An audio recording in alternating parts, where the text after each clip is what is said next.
Hi, this is James from Tabletop Gaming Guild, and today we're going to look at the 2 to 5 player game Spyrium by Asmodee. So let's go ahead down to the table here, and I'm going to give you a general overview of how the game plays, and we'll come back and I'll give you my final thoughts. Okay, so this is going to be what initial setup of Spyrium might look like.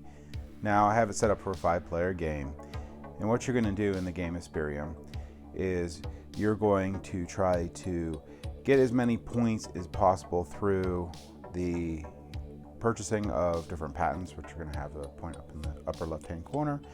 Purchase of different buildings will have the point up here. And that's it. You just get points for what you put down. Now there's some special cards in here, like these patents will actually give you extra scoring abilities. Like this one here will help you score for your housing, which I'll show you in a minute. Also, you can gain points throughout the games from doing different things, which will push you up on this track. So you'll have that plus those points at the end. Now, there's different markers on this board. There is an 8, which is red, and a 20, which is red. When you hit those spots, you will get these bonuses. And you can pick one of the two. You're either going to get 5 money or a worker. And if you get to the 20, you'll get both. So let's go ahead and just start off by explaining a couple different things. On your starting player card, you're going to see that you get 8 money, 3 meeples, and 2 Spyrium. So have those here, and each player gets those. Before the game starts, you'll get your income, and the game goes over 6 rounds. So round 1, everyone will get 2 income for their housing value. And this card here will flip. Now the game goes over 6 rounds. There's a set A of cards, a set B of cards, and set C of cards. A will run for 3 rounds of 9 cards out. B will run 2 rounds with 9 cards out, and C will run 1 round with 9 cards out, and then the game ends. And like I said at the beginning of every round, you're going to get a bonus action that you can do. The next card will flip over at the next round, and this will make sense in a second. So basically what this says is the actions you can take during your turn. So in this first phase here, you can only place meeples out on any corner of one of these cards, and I'll explain what that does in a second. The other thing you can do is use your special action. So you can take your single disc that you have and place it on there. Now you can place it on there and not actually do the action, which sometimes it's advantageous to wait, but that's how you do that. And also you'll notice that it's on round 2. So if you want to go to round 2, you will have to take your disc and move it over here. Then on round 2, or phase 2, you can remove a meeple from the board, still put your disc on the special action, or tap one of your factories that have these symbols on here, and they'll do what they say. So for this one here, you'll tap and you'll get a Spyrium, or you can use a worker that you haven't placed anywhere that you have on this card and tap it and get 2 Spyrium. And there's all sorts of different ones. Some of them give you victory points, some of them do other things. So let's go into the point of putting these out on the board. So when you're putting these out on the board, let's say I put them out here, and we'll get opponent to put some out like that. Okay.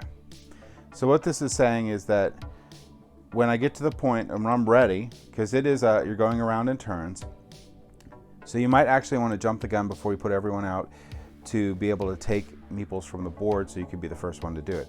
And the reason why is that when you take a meeple from the board, like you want to do one of these things, you only have 1 of 2 choices. You can get money equal to the number of meeples that are around the card, or you can purchase the card. Now if you purchase the card, it's going to cost, or you get one of these, you have to purchase one of these too, but it's going to cost the amount in the upper right hand corner, says it's 6 money, plus 1 for every worker, even your own, around the card. So right now if I pulled my green meeple off, let's say black pulled their meeple off, they would have to pay 8 money to get this card. Now, when you purchase patents, they're going to go onto the left side of your thing, and that's just ability. So you'll get ability up here that you'll get each round or permanently, depends on what the ability is. This one here says 1 time per round I can pull a meeple off without having to pay the tax of all the workers around it. So that's nice.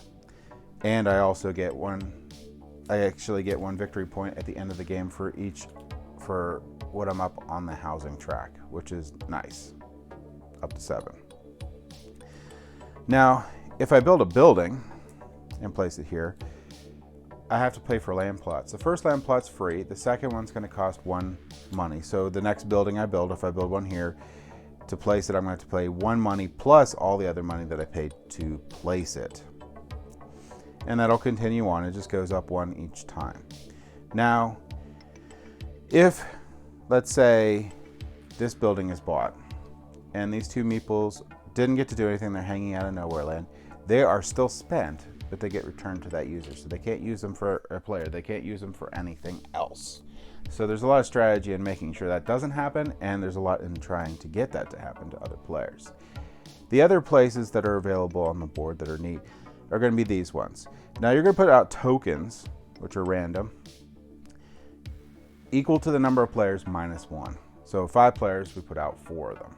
Now, what's going to happen is when I pull my meeple off, I'll pay for whoever is around there, but then I also will either gain this number. So of course I'd pick 3, so I'd get 3 Spyrium. This here, I would probably pick the highest one, and I get 3 victory points, and then it goes down from there. So this one, you're going to have to time and when you want to take that and do that action. Now there's other special spots, which just gives a neat, different, unique win condition, and that's going to be these buildings right here with the plus worker. So if I build this building, I will now get a worker, and I can put them in my pool, which helps out a lot. Now, the other thing that you could get is you're going to be housing cards, these guys right here. So if I build this guy, I get to move up on the housing market here. And this right here means that my income will go up that much. So I'll have 3 lira coming in next round, and you can get up to a max of 7. If you ever get to the top of the housing market and you get another card that builds a house for you, you'll immediately get 7 points. So there's a strategy in the game just doing that.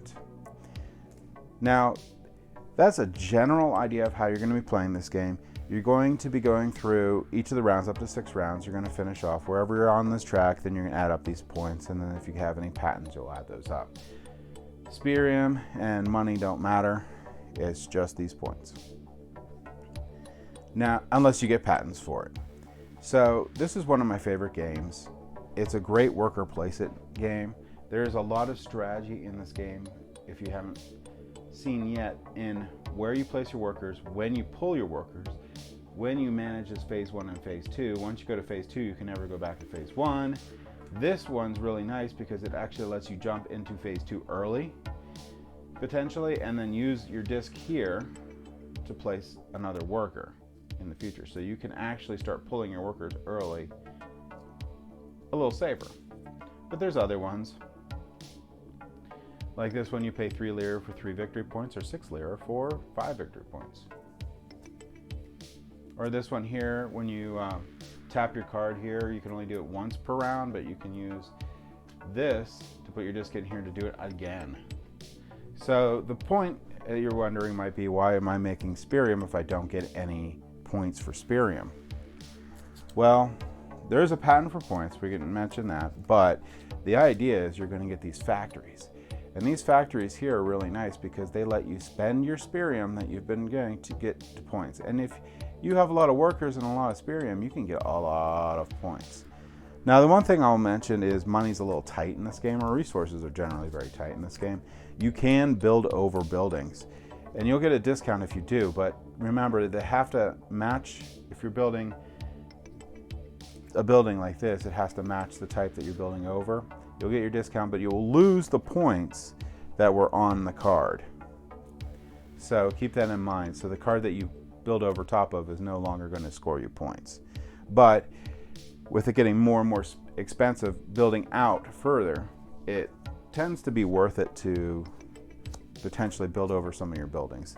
And these patents are really cool in the game too, like this one here, which will allow you to pay less for each one you build out, and for each one you build up to a max of 7, you're going to get a point. So if you build out 7 spaces, you'll get 7 points.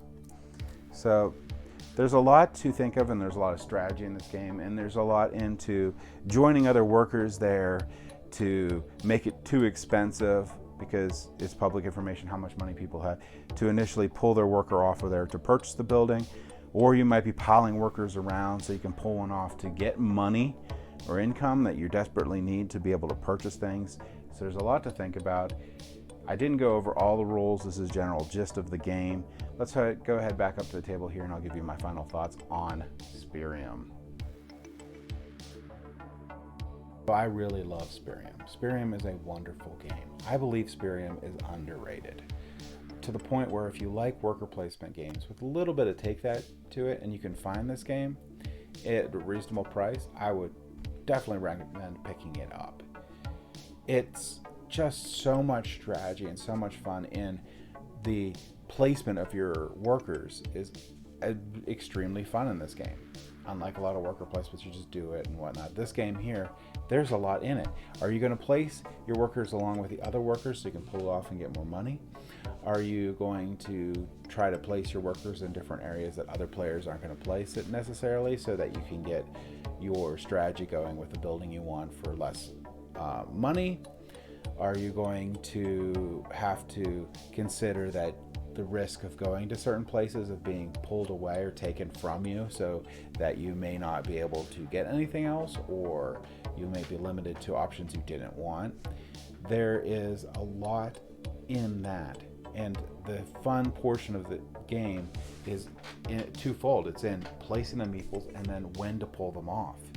And I love a little bonus that you can get every round. Also adds a little wrinkle into each of the rounds of placing your meeples and selecting your tiles.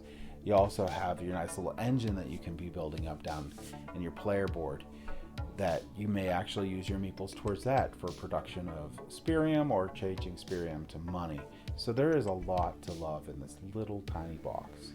So I highly recommend that if you like worker placement games and you're okay with a little bit of take that, to check out Spyrium. Thank you for watching.